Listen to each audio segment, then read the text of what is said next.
ఈరోజు కొరకు ఏర్పాటు చేయబడిన వాక్య భాగం మనం చూసుకున్నట్లయితే, దేవుడు గడిచిన వారం మిమ్మల్ని ఎక్కడైతే విడిచిపెట్టేశానో దేవుడు అక్కడి నుంచే దేవుడు మాట్లాడాలని చెప్పి ఆశపడుతున్నాడు. ఏంటని చెప్తే, మనకు వస్తున్న శ్రమలను, శోధనలు, ఇబ్బందులు, అనేకమైన పోరాటాలు మన జీవితంలో వస్తున్నాయి నిజమే. కానీ అవి దేవుని అనుమతిస్తే మన పక్షాన వస్తున్నాయా, లేకపోతే దేవుని ప్రేమించిన వారికి శోధనలు వస్తాయని చెప్పి లాజరును మరణించి తిరిగి లేపిన దేవుడి ద్వారా గడిచిన వారాల్లో మనం మాట్లాడుకున్నాం.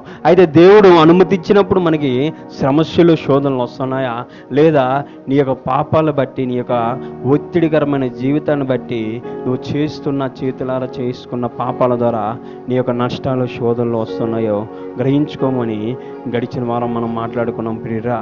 అలాగా ఈ రోజు కొరకు మనం ఏం చూస్తున్నామంటే, అలాగా సొంత పాపాలు బట్టి తన శోధనలోకి వెళ్ళిపోయిన ఒక వ్యక్తిని ఈ రాత్రికాల సమయంలో దేవుడు మీతో పరిచయం చేయాలని చెప్పి ఆశపడుతున్నాడు. దేవుని స్తోత్రం. హల్లెలూయా, హల్లెలూయా, హల్లెలూయా. దానికంటే ముందు ఒక వాక్య భాగం మనం చదువుకున్నట్లయితే 32వ అధ్యాయం ఆదికాండము 32వ అధ్యాయం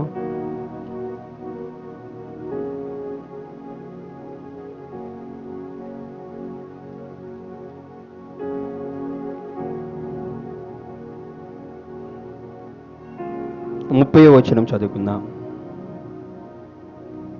యాకోబు, నేను ముఖాముఖిగా దేవుని చూచితిని, అయినను నా ప్రాణము దక్కినదని ఆ స్థలమునకు పెనుయేలు అను పేరు పెట్టెను. పెనుయేలు అని పేరు పెట్టబడెను. దేవుని స్తోత్రం. మరొకసారి చదువుకుందాం. యాకోబు, నేను ముఖాముఖిగా దేవుని చూచితిని, అయినను నా ప్రాణము దక్కినదని ఆ స్థలమునకు పెనుయేలు అను పేరు పెట్టెను. దేవుని స్తోత్రం. హల్లెలూయా, హల్లెలూయా. యాకోబు చెబుతున్న మాట ఏంటంటే, నేను ముఖాముఖిగా దేవుని నేను చూసుకోగలిగాను, దేవుని నేను అందుకోగలిగాను, లేకపోతే నేను చూశానని చెప్పి ఆ చూసిన స్థలానికి పెనియేలు అని చెప్పి పేరు పట్టినబడింది ప్రియులారా. దేవుని స్తోత్రం. హల్లెలూయా, హల్లెలూయా. దేవుడిని నువ్వు చూచే స్థలానికి ఈ రాత్రికాల సమయంలో దేవుడు రమ్మంటున్నాడమ్మా. దేవుని స్తోత్రం. హల్లెలూయా, హల్లెలూయా. నా మాటలు అర్థమవుతున్నాయా? దేవుణ్ణి చూచే స్థలానికి, పెనియేలు అనే ప్రాంతానికి దేవుడు నన్ను రమ్మని చెప్తున్నాడు ప్రియరా. యాకోబు జీవితాన్ని మనం కానీ చూసుకున్నట్లయితే అంత సాధారణంగా దేవుని చూసే కృప దేవుడు తనకి ఇవ్వలేదని చెప్పి నేను తిరగాల. దేవుని స్తోత్రం. హల్లెలూయా. యాకోబు ఎవరి కుమారుడండి? యాకోబు ఎవరి కుమారుడు? యాకోబు యొక్క అన్న పేరేంటి? ఏశావు. దేవుని స్తోత్రం. హల్లెలూయా, హల్లెలూయా. ఈయన అబ్రహాము యొక్క మనవుడు ప్రియులరా. దేవుని స్తోత్రం. హల్లెలూయా. అబ్రహాము విశ్వాసములకు తండ్రి ఎవరైనా ఉన్నారంటే మొట్టమొదటి వ్యక్తి ఎవరో ఉన్నా తెలుసా ప్రియురా? అబ్రహాముని చూసుకుంటే అబ్రహాము కుమారుడు ఎవరండి? అబ్రహాము కుమారుడు ఇస్సాకు. ఇస్సాకుకు 2 కుమారులు పుట్టారు, ఏశావు, యాకోబు. ఆ యాకోబు గురించే దేవుడు మీతో నాతో మాట్లాడుతున్నాడు ప్రియురా. దేవుని స్తోత్రం. హల్లెలూయా, హల్లెలూయా, హల్లెలూయా. ఇస్సాకు కుమారుడైన యాకోబు గురించి దేవుడు నీతో నాతో మాట్లాడుతున్నాడు. ఒకరోజు ఇస్సాకు తన యొక్క పెద్ద కుమారుడిని పిలిచి ఏంటని చెప్తాడంటే, నాన్న నువ్వు వెళ్ళి వేటాడి మాంసం తెచ్చి నాకు ఇచ్చినట్లయితే నేను ఆశీర్వదిస్తానని చెప్పి ఏశావుతో మాట్లాడతాడు ప్రియురా. దేవుని స్తోత్రం. హల్లెలూయా, హల్లెలూయా, హల్లెలూయా. అమ్మ, అబ్రహాము భార్య పేరు సారా. ఇవి ఇద్దరికి పుట్టిన వ్యక్తి ఎవరైనా ఉండంటే ఆయన ఇస్సాకు యొక్క భార్య పేరు రిబ్కా. రిబ్కాకు 2 కుమారులు దేవుడు దయచేశాడు. అందులో మొట్టమొదటి వ్యక్తి ఏశావు, 2వ కుమారుడు యాకోబు పేరురా.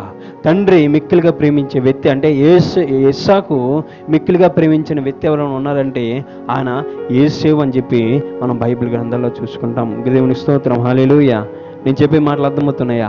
ఇస్సాకుకు ప్రేమించిన కుమారుడు ఎవరైనా ఉన్నాడంటే పెద్ద కుమారుడైన యేసేవును ఇస్సాకు ప్రేమిస్తున్నాడమ్మా.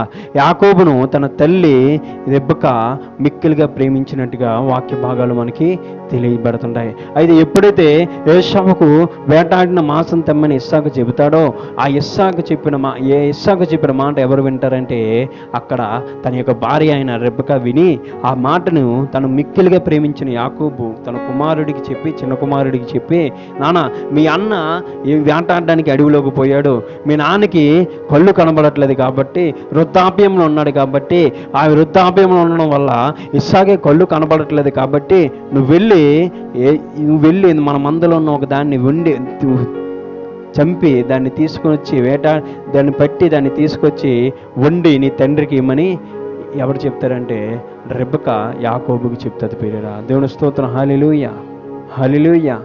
అలా చెప్పినప్పుడు అడవిలోకి వెళ్ళిన ఇస్సాకు అక్కడ ఉండగానే ఈ యొక్క యాకోబు ఏం చేస్తాడో తెలుసా ప్రియరా, తన మందలో ఉన్న ఒక గొర్రెని మందలో ఉన్న ఒక దాన్ని తెచ్చి చంపి దాన్ని వండి ఇస్సాకు పెడతాడు. ప్రియరా ఇస్సాకుకి పెట్టినప్పుడు నాయనా నువ్వు ఏశావా యాకోబు అని చెప్తే అడిగినప్పుడు అక్కడ ఏం చేస్తుందో తెలుసా ప్రియరా, తన తల్లి రెబెకా యాకోబుకి గొర్రె బొచ్చు అంటేస్తుందమ్మా. ఎందుకంటే ఏశావు గొర్రె బొచ్చు వంటి వెంట్రుకలు కలిగి ఏశావు నివసించేవాడు. దేవుని స్తోత్రం. హల్లెలూయా, హల్లెలూయా.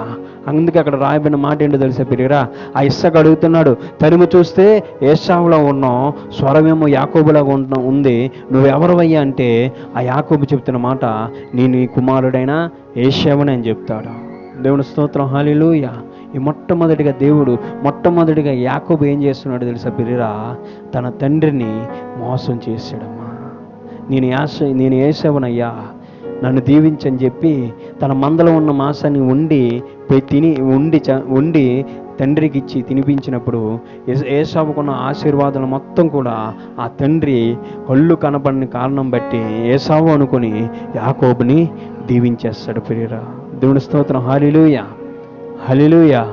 అలా జరిగిన వెంటనే ఏశావు వచ్చి వండి తెచ్చినప్పుడు ఇస్సాకు అంటున్న మాట, ముందుగా నాకు దగ్గరికి వచ్చినవాడు ఎవడని అడుగుతాడు. అయితే ఏశావు అంటున్న మాట ఏంటో తెలుసా ప్రియరా, మిక్కిలి భయంకరమైన మాట, అయ్యా నా తండ్రి నీవు దీవించడానికైనా ఒక్క ఆశీర్వాదమైన ఉంటే నాకు దయచేయండి అంటే ఆ ఇస్సాకు అంటున్న మాట ఏంటో తెలుసా ప్రియరా, నిన్ను శాపించడానికి తప్ప నేను దీవించడానికి ఎటువంటి ఆశీర్వాదాలు నా దగ్గర లేవని చెప్తాడు. ఆ కోపంతో ఏశావు కోపంతో యాకోబు ఎక్కడికి వెళ్ళిపోతాడో తెలుసా ప్రియరా, ఆ రెబెకా తన తల్లి చెప్పిన తన తండ్రి అన్నైన లాబాని ఇంటికి వెళ్ళిపోతాడు. ప్రియరా దేవుని స్తోత్రం. హల్లెలూయా, హల్లెలూయా. యాకోబు మొదటిసారి కాదండి ఏశావును మోసం చేయడం. తన జ్యేష్ఠత్వాన్ని చిక్కుడుగా కూర కోసం అమ్మిన వ్యక్తి యాసావు. ప్రియరా యాసావు అడవి నుండి వేటాడి వచ్చినప్పుడు ఏంటి దొరకపోతే మిక్కిలిగా ఈ యాకోబు చిక్కుడుగా కూర వండుతున్న కారణం బట్టి, అయ్యా నాకు పెట్టేయి అంటున్నప్పుడు నువ్వు నాకు ఏంటి ఇస్తావని చెప్తే, నీకేంటి కావాలో అది తీసుకున్నప్పుడు నీ జ్యేష్ఠత్వం నాకు ఇచ్చే ఏశావు అని చెప్పి యాకోబు అన్నప్పుడు తన జ్యేష్ఠత్వాన్ని ఏశావు ఇచ్చేస్తాడు. ప్రియరా దేవుని స్తోత్రం. హల్లెలూయా. రెండో మారు ఎప్పుడైతే మోసం చేశాడో ఏశావుని యాకోబు, వెంటనే కోపంతో వృద్ధుడై తను చంపేయాలన్న కోపంతో ఉన్నప్పుడు తన రెబెకా తన తల్లి అయిన ఏం చేస్తుందో తెలుసా ప్రియరా, లాబాను వద్దకు యాకోబుని పంపించేస్తుంది. ప్రియరా దేవుని స్తోత్రం. హల్లెలూయా. పంపించగానే అక్కడ లాబాను కుమార్తెల్లో చిన్నదాన్ని రాహేల్ని ఈ యొక్క యాకోబు ప్రేమించినట్టుగా మనకు వాక్య భాగాల్లో కనబడతాయి. అయితే కనపడినప్పుడు రాహేలు చిన్న కుమార్తె కాబట్టి, పెద్ద కుమార్తె లేయా కాబట్టి, ఆ లేయకు వివాహం జరగకుండా రాహేలుకి వివాహం జరిపించడం లాబానికి ఇష్టం లేదు కాబట్టి ఆయన ఏం చేస్తాడో తెలుసా ప్రియరా, ఒక పరీక్ష పెడతాడు. 7 సంవత్సరాలు నాకు కొలువు చేయమంటాడు. 7 సంవత్సరాలు కొలువు చేసిన తర్వాత ఆ లాబాను యాకోబును మోసం చేసి లయానిచ్చి పెళ్లి చేస్తాడు. ప్రియరా దేవుని స్తోత్రం. హల్లెలూయా, హల్లెలూయా. ఇదేంటిది 7 సంవత్సరాలు నాకు కొలువు చేస్తే రాహేల్నిచ్చి పెళ్లి చేస్తానన్నావు కదా అంటే, మరొక 7 సంవత్సరాలు కొలువు చేయమన్నప్పుడు ఆ 7 సంవత్సరాలు కూడా కొలువు చేసి ఆ రాహేల్ని దక్కించుకుంటాడమ్మా. దేవుని స్తోత్రం. హల్లెలూయా. ఈ రాహేలుకు లేయాకు పుట్టిన 11 మంది సంతానముతో ఎక్కడుండిపోయాడు తెలుసా ప్రియరా, తన యొక్క తిరిగి తన తండ్రి దేశానికి ఇస్సాకు దేశానికి లేకపోతే ఇశ్రాయేల్ దేశానికి వెళ్దామని చెప్పి యాకోబు అనుకుంటున్నప్పుడు అక్కడ ఎవరు ముంచి ఉన్నాడు తెలుసా ప్రియరా, ఎవరు ముంచి ఉన్నాడమ్మా అక్కడ? ఇశ్రాయేల్ దేశంలో ఎవరు ఉన్నారు?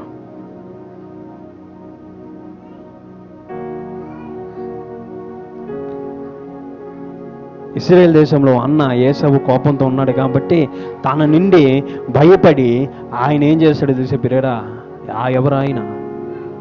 ఆయన ఎవరు? యాకోబు ఏం చేస్తాడో తెలుసా ప్రియురా? ఒక దగ్గర ఆగిపోతాడు ప్రియురా. దేవుని స్తోత్రం. హల్లెలూయా, హల్లెలూయా, హల్లెలూయా. మనం ఎవరి గురించి మాట్లాడుకుంటున్నాం? యాకోబు గురించి, ఏసావు గురించి మాట్లాడుకుంటున్నాం. దేవుని స్తోత్రం. హల్లెలూయా. ఇక్కడ ప్రాముఖ్యమైన వ్యక్తి ఎవరు ఉన్నాడంటే యాకోబు అండి. యాకోబు తన యొక్క పాపం బట్టి, తన యొక్క మోసకరమైన జీవితాన్ని బట్టి ఏసావుకు భయపడి ఎక్కడ ఉండిపోయాడో తెలుసా ప్రియురా? ఒక నది ఒడ్డున అక్కడ ఉండిపోవడం జరిగింది ప్రియురా. 7 ఒడ్డున ఒక్కడే ఉండిపోయినట్టుగా వాక్య భాగం మనకి తెలియజేస్తుంది. దేవుని స్తోత్రం. హల్లెలూయా. నేను మొదటి మంటగా చెప్పాను కదా, దేవుడి చేత కాకుండా నీ సొంత పాపాల బట్టి, సొంత క్రియలు బట్టి, నీ సొంత ఆలోచనల గుండా నువ్వు కానీ పాపాలు ఉండిపోయినట్లయితే నీ వల్లే నా వల్లే ఆనాడు యాకోబు కూడా ఉండిపోయాడు ప్రియురా.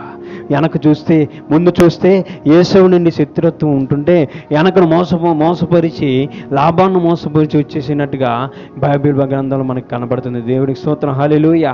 వెనక మాముండిపోతే ముందు అన్న నన్ను చంపడానికి సిద్ధంగా ఉన్నాడని చెప్పి ఎక్కడుండిపోయాడు తెలుసా ప్రియురా? ఏరు అనే ప్రాంతంలో ఈ ఒక నది దగ్గర అక్కడ ఆగిపోయినట్టుగా కనబడుతుంది ప్రియురా. మోసపరుస్తాడు, అన్నని మోసపరిచాడు, మామను మోసపరిచాడు, తండ్రిని మోసపరిచాడు. అనేకమైన నిందలతో, అనేకమైన శోధనలతో, అనేకమైన ఇబ్బందులతో, ఎటు తెలియాలో తెలియక అక్కడ మధ్యన అక్కడ ఆగిపోయాడు ప్రియురా. దేవుని స్తోత్రం. హల్లెలూయా, హల్లెలూయా. నా మాటలు అర్థమవుతున్నాయా? యాకోబు ఏం చేశాడో తెలుసా ప్రియురా? తన అన్నని మోసపరిచాడు. యాకోబు ఏం చేశాడో తెలుసా ప్రియురా? తన పాపం ద్వారా, తన యొక్క మోసకరమైన మాటల ద్వారా తన తండ్రిని మోసం చేశాడు. యాకోబు ఏం చేశాడో తెలుసా ప్రియురా? తన యొక్క మామను మోసపరిచి మామ ద్వారా మామ భయం నుండి ఎక్కడుండిపోయాడు తెలుసా ప్రియురా? ఒంటరిగా నదిని ఒడ్డిన యాకోబు ఉండిపోయాడు ప్రియురా. సో కొంత ముందుకెళ్ళలేని పరిస్థితిలో యాకోబు ఉండిపోయాడు. మన మాటలు జాగ్రత్తగా అర్థం చేసుకునే ప్రయత్నం చేయండి. ముందుకెళ్ళలేడు, వెనక్కి వెళ్ళలేడు, మధ్య ప్రాంతంలో ఆయన ఉండిపోయాడు ప్రియురా. నేను బ్రతుకులు ఎలాగ ఉంటున్నాయో తెలుసా ప్రియురా? నీ సొంత ఆలోచనల గుండా నువ్వు చేసిన పాపాన్ని బట్టి, నీ సొంత ఆలోచనల గుండా నువ్వు చేస్తున్న శోధనను బట్టి, నీ ఎటు తోచలేని జీవితాన్ని నేను జీవిస్తుంటే ఈ రాత్రికాల సమయంలో యాకోబు నీకు నాకు దేవుడు చెప్పే మాటలు ఏంటో తెలుసా ప్రియురా? దేవుడు యాకోబు ద్వారా మీతో మాట్లాడాలని ఆశపడుతున్నాడమ్మా. దేవుని స్తోత్రం. హల్లెలూయా. ఓ తల్లి, నువ్వు ఎట్టో తోచలేని ఎన్ని ఇబ్బందికరమైన పరిస్థితులు ఉండిపోయావా?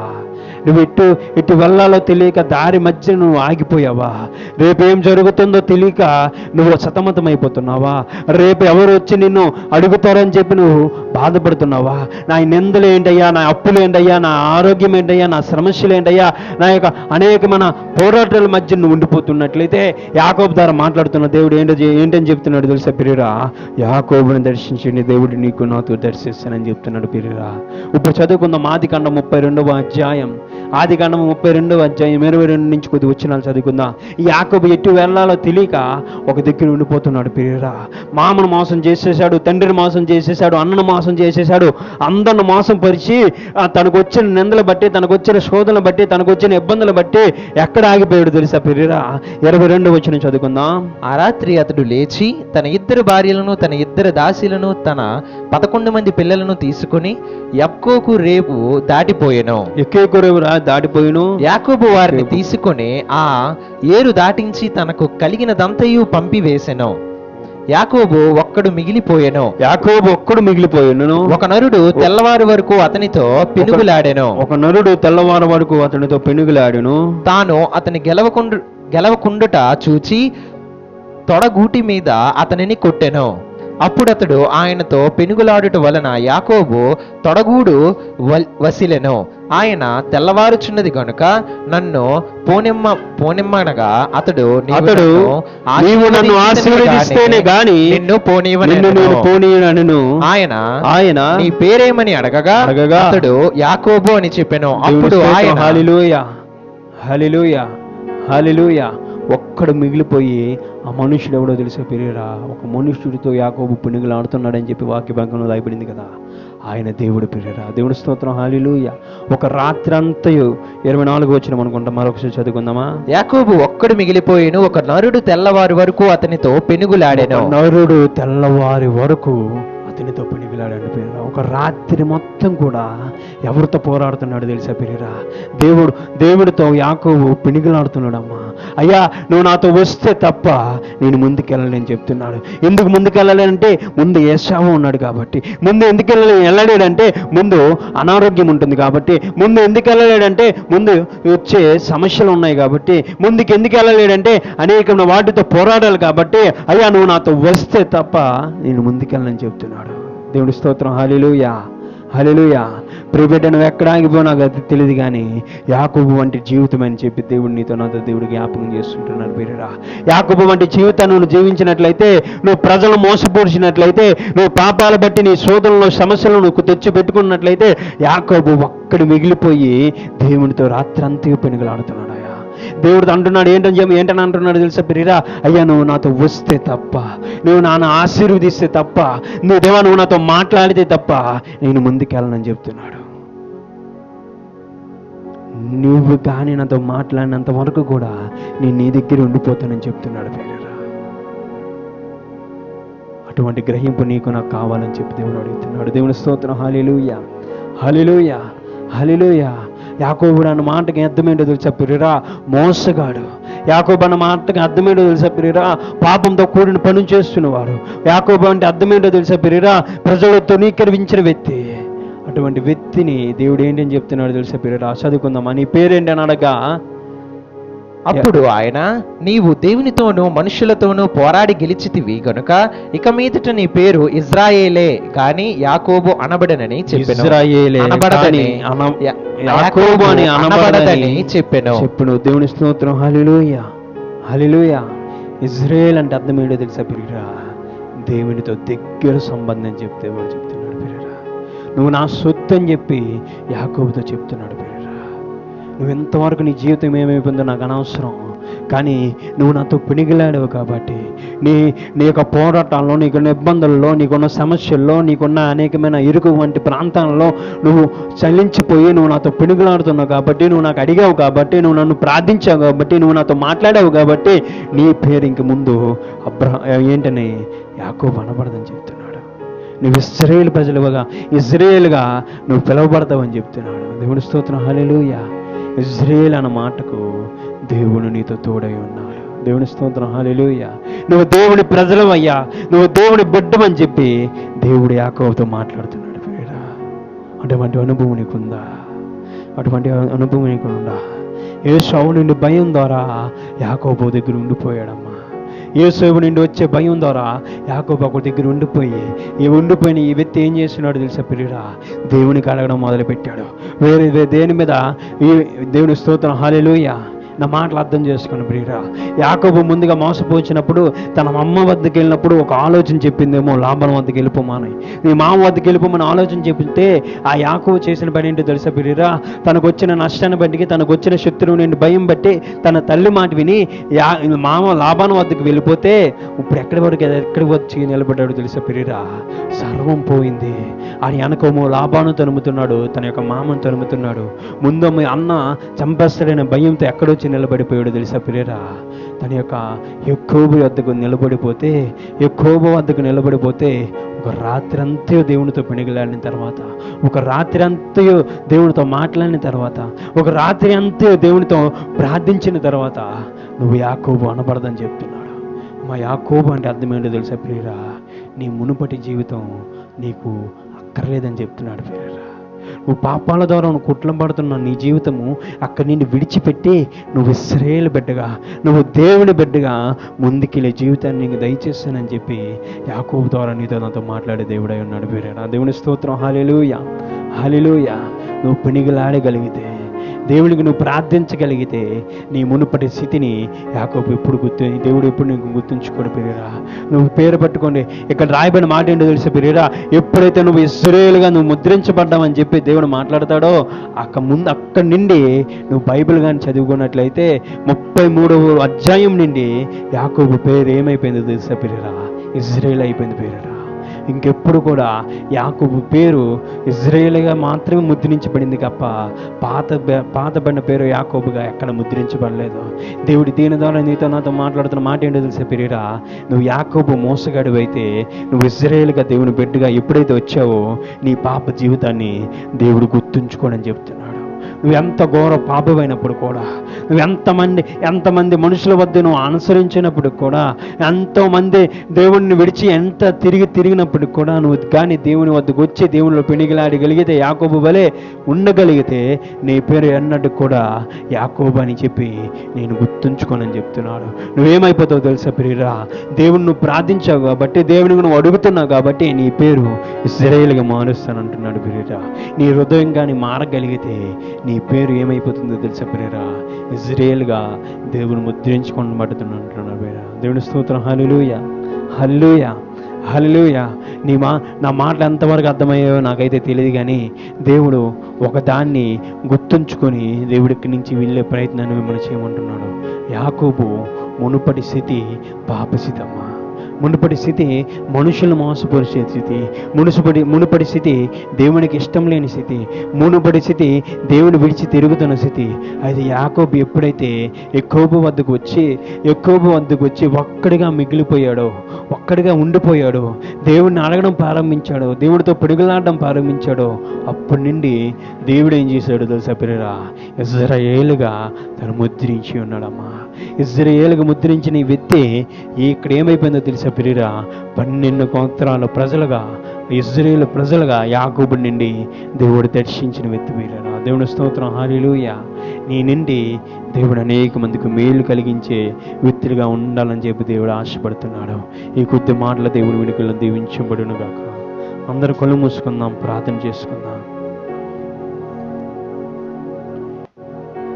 మన జీవితం ఎక్కడ ఉండిపోయిందో నాకైతే తెలియదు, కానీ దేవుడు మాట్లాడే దేవుడు కాబట్టి, దేవుడు అద్భుతాలు ఆశ్చర్యకార్యాలు చేయడమే కాకుండా చల్లనైన మెల్లనైన స్వరంతో నీతో నాతో అందరితో దర్శించే దేవుడు కాబట్టి యాకోబు జీవితాన్ని మీ ఎద్దుకు ఉంచి ఉన్నాడమ్మా.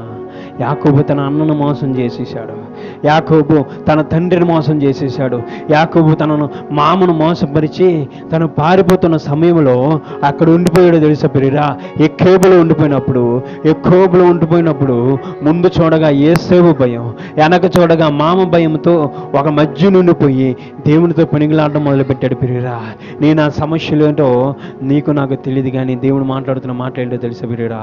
ఓ ప్రియ బిడ్డ, నువ్వేం పోరాడుతున్నావు నాకైతే తెలియదు, కానీ దేని ద్వారా సతమతం అవుతున్నావో నాకైతే తెలియదు, కానీ దేని ద్వారా ముందుకెళ్ళని జీవితాలను గడుపుతున్నావో నాకైతే తెలియదు, కానీ నా దేవుడు చెప్తున్న మాటలు ఏంటో తెలుసా ప్రియురా? నిన్ను దేవునితో పెనిగిలాడమంటున్నాడమ్మా, దేవునికి అడగమంటున్నాడమ్మా, దేవుని ప్రార్థించమంటున్నాడమ్మా. ఒక రాత్రి అంతా కూడా యాకోబు పెనిగిలాడంట. ఆయన అంటున్న మాట, అయ్యా నీ పేరేంటంటే, యాకోబు తన మునుపటి స్థితిని గుర్తించుకొని నేను యాకోబునని చెప్తున్నాడు, నేను మోసగాడిని చెప్తున్నాడు, నేను మునుపటి స్థితిలో జీవిస్తున్న దేవునికి ఇష్టం లేని జీవితాన్ని జీవిస్తున్నాను కాబట్టి నేను యాకోబునని చెప్తుంటే, దేవుడు కాదయ్యా, నీ పేరు యాకోబు కాదు, నీ పేరు నా బిడ్డగా నేను ముద్రించానని చెప్తున్నాడు. ఇశ్రాయేలుగా నీ పేరు పెట్టబడింది అని చెప్తున్నాడు ప్రియురా.